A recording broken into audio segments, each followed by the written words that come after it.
Well, there he is in the McLaren around this very tight and twisty street circuit. John, you haven't seen the track before. Give us your view.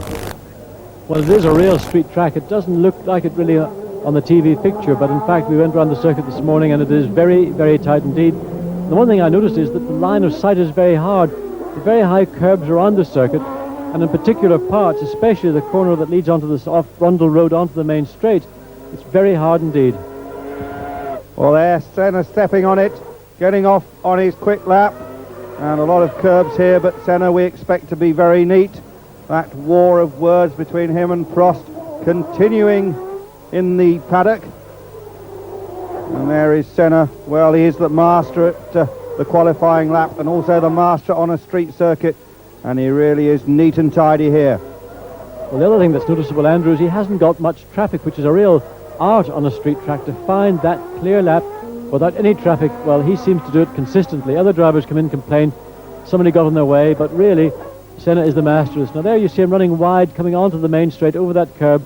This is now the Brabham Straight, or De Ketville Terrace as it's known locally, coming down the fastest part of the circuit, just under 180 miles an hour, and now down to one of the very slow corners at the end of the straight. And this is the return now back to the straight, back to the pits.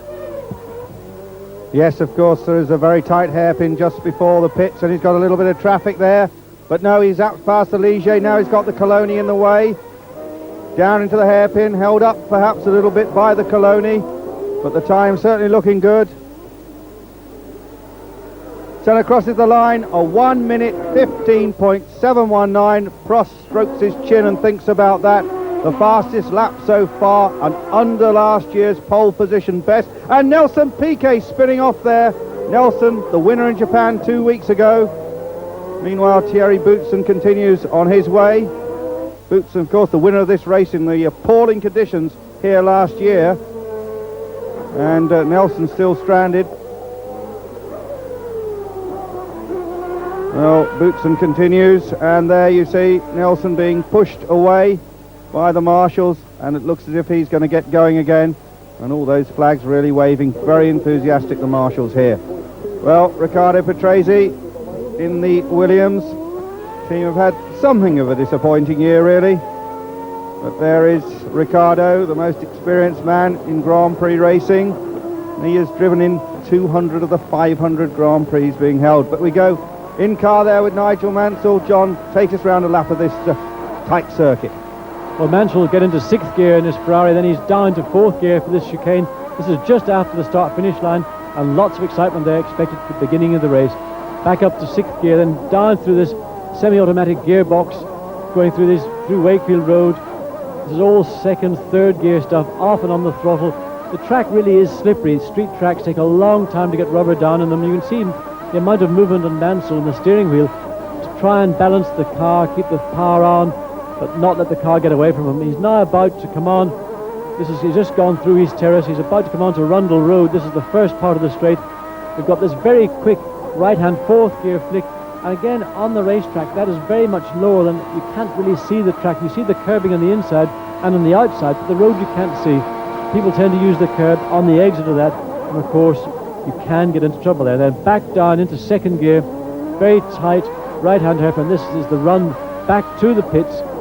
Again, another tight left-hand corner. Nigel using a fair amount of curb, and in fact almost too much of it. Now he's on the section of the track which is actually in the horse race area, and this is new road that was built to complete the circuit 5 years ago, and Nigel crosses the line now, and his time, 2nd fastest, 1:17.294. Look at that, on fire, a big blow up there. Eric Bernard, wisely he pulls off, and fortunately the flames have gone out, but a very big blow up from the Lamborghini engine. Now we go in car with Alan Prost. Prost on his qualifying run told us yesterday that he hasn't really got much motivation this weekend. Well, Alan was, I think, pretty down in the mouth on the Monday after Japan. He seemed not so bad here. Maybe he's labouring a little bit the disappointment he had in Japan. He really has to put that behind him now. He's got to come here and race. He's got to try and win this race to re-emphasise that he is the best driver of 1990 and not this man, Ayrton Senna. Prost time, not impressive there. Look, well down the list, 1:18.678. Currently it's Senna, Mansell and that man Alesi third fastest, Berger fourth, then Patrese, PK sixth, Nakajima a good lap, 118.738, but still quite a bit of time to go, and Johnny Herbert there. Herbert in his second drive of the season, certainly impressed in Japan 2 weeks ago. And bumping about a fair bit there, and as we go in car with David Brabham, the only Australian in the race of course, and David was struggling in practice this morning. Let's see if he can improve on that time, which wouldn't have got him in the race. Yes, well, there are a few fans of David Brabham, as apparently that relates to some advertising campaign. Bertrand Gachot getting it all wrong.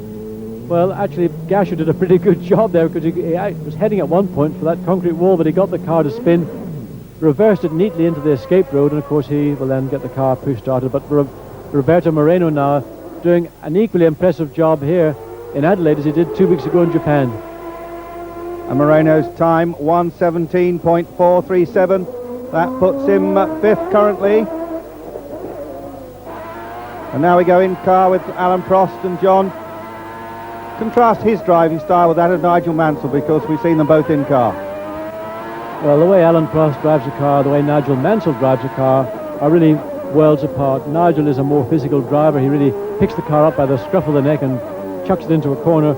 In comparison to Alan Prost, now, Nigel is not rough and ready as a driver, but Prost is just so smooth, so gentle. Everything he does is a touch. It's not a physical effort. And just through this section of circuit, this is very quick.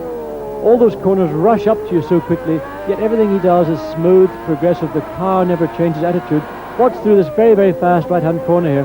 The only movement on the steering wheel is the vibration from the bumps in the road. Now down the straight here, in fact, we saw this morning the Ferraris weren't the quickest car down the straight. In fact, Williams appeared to be quickest this morning. What will happen this afternoon, well, we'll have to wait and see. Alan again a little bit unlucky with the traffic compared to Ayrton Senna. Senna does appear to find more clear gaps on the circuit. Alan having to pass one car, now he's got another car ahead of him. Whether that's going to interfere, I know certainly when you have a car like that, maybe 15, 20 yards or so ahead of you, it's difficult to concentrate on what you're doing and not get distracted by that other car. Prost goes second, Prost 1:16.365, so Prost closes the gap on Senna, who until that particular lap from Prost had been 1.5 seconds faster than the rest of the field. But Alan Prost will definitely be a challenge to the great Senna this weekend. No question of doubt about that. As Senna goes out on his second lap, can he go even quicker? Sliding the car there, getting the back end out.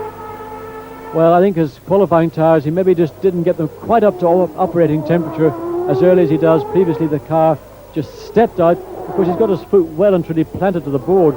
All those 700 and something horsepower his V10 Honda engine has, we're trying to get grip coming through that chicane. But now, coming up this, I think, very difficult part of the circuit, it's easy here to make a mistake. You've got to go into the corners, I would say almost slowly, to ensure you get the power on. And oh yes, indeed, that was rather nasty. I don't know which part of the circuit that is just yet. We'll have to see when Senna comes round if he can pick him up. But now Senna down this long Brabham straight, the quickest part of the circuit, back passing Alan Prost, who's just been slowing down from his previous lap. Senna now round that second gear hairpin again, scrabbling for grip. These street tracks, really, we expect to see on Saturday these times being improved upon. Well, there's in fact Suzuki's car stuck in the tower wall there, so it was just coming through that little section. Now Senna almost finishing his lap. And Andrew, let's see if he can go quicker. Yeah, let's see if he does. Well, accelerates to the start-finish line. A spectacular and flamboyant wave of the flag marks a 1:15.671 lap from Senna. So he has gone 1/10 of a second quicker and holds on to that pole position. Prost, meanwhile, there being weighed.